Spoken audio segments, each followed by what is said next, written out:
Just ringing up Christopher Browell.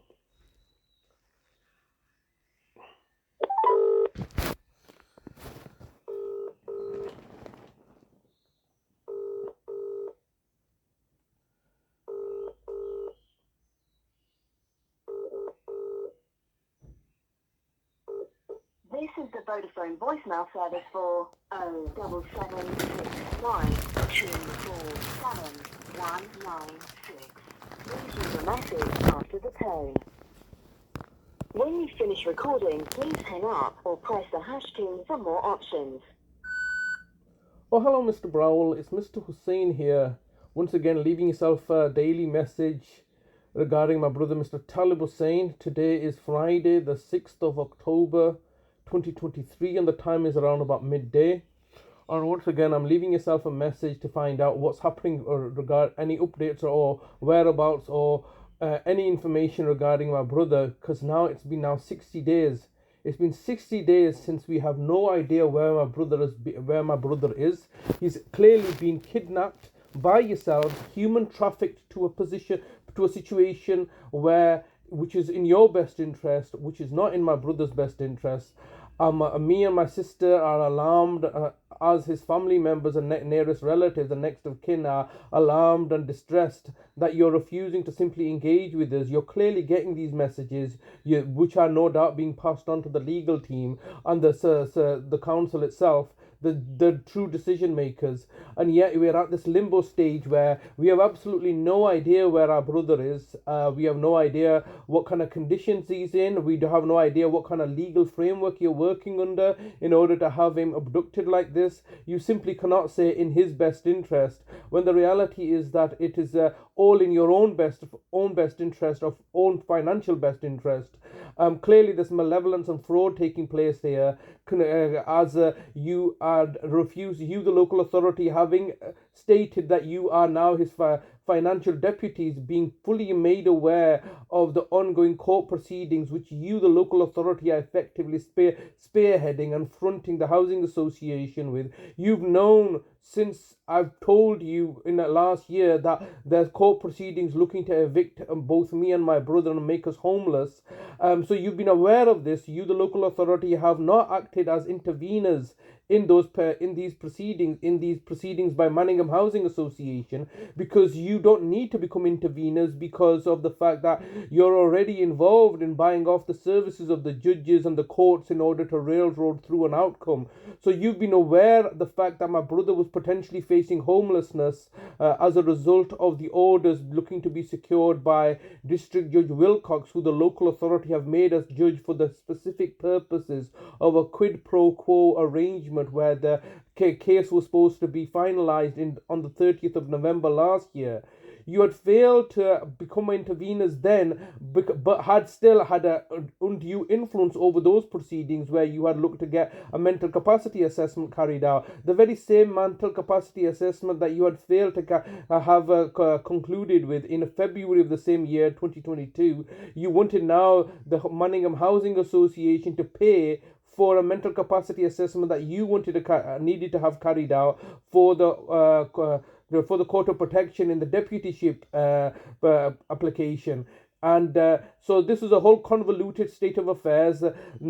Irrespective of my ability to appeal that order, it still was railroaded through for a capacity assessment, and the only reason it failed was because of a failure on your part or the housing association's part to have an interpreter present. So these were quite clearly railroaded at the time, and now we're facing the same situation where you were once again instructed the housing association to persist and pursue this case. They don't want to pursue this case. They don't want to involve themselves in this case because they know the fact that they would be classed as racists, and everybody wants to avoid being openly classed as being having a racist agenda.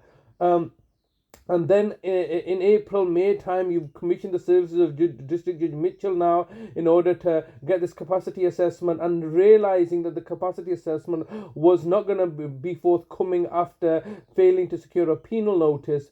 You have then, in collaboration as a local authority, in collaboration with the Housing Association and the police, now abducted my brother. This is entirely for your benefit under the pretext that I was not caring for him properly. You've taken all the money. We're struggling. I've been ringing yourself up all the time. Why do you think you fully know the fact that I would be struggling without any money, without having with this responsibility, and you were anticipating and monitoring me in order to see if I fall down under care of burnout.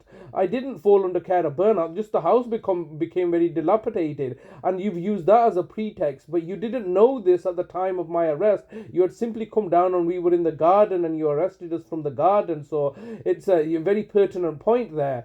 And now you had the pretext, oh, I'm not looking after him properly. Well, could you look after him properly when you took my brother Nazim into your care as a local authority from the year 2000? Within 3 years, you had thrown him off a 3-story building and he became paralyzed from the neck down. You were not caring for him properly then.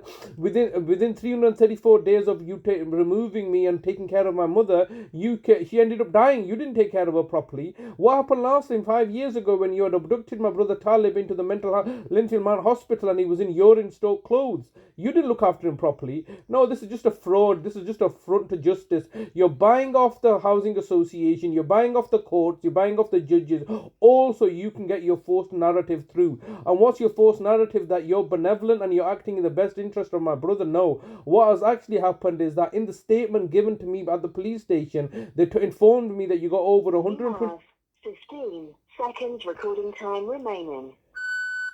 At the police station, they informed me that you've got over £120,000 of my brother's money. But more importantly, they said that the social worker was saying that I had killed my brother, and they were concerned that I may have killed my brother. How absolutely horrendous! You were setting me up to do this, wasn't you? It was always been a fraud. Sorry, your recording time has expired. To leave your message, press 1. To message sent. Yeah, Thank you for calling. it's always been a fraud, innit? They just needed a pretext to come down because of the ongoing court case, and in order to get an advantage in the court case, what they thought, well, what do we need here? We'll go down, we'll collect him, we'll go search the whole house, we'll take his passports, we'll take the money, we'll take any documents that we need, we'll take away his mobile phones in order to get an advantage over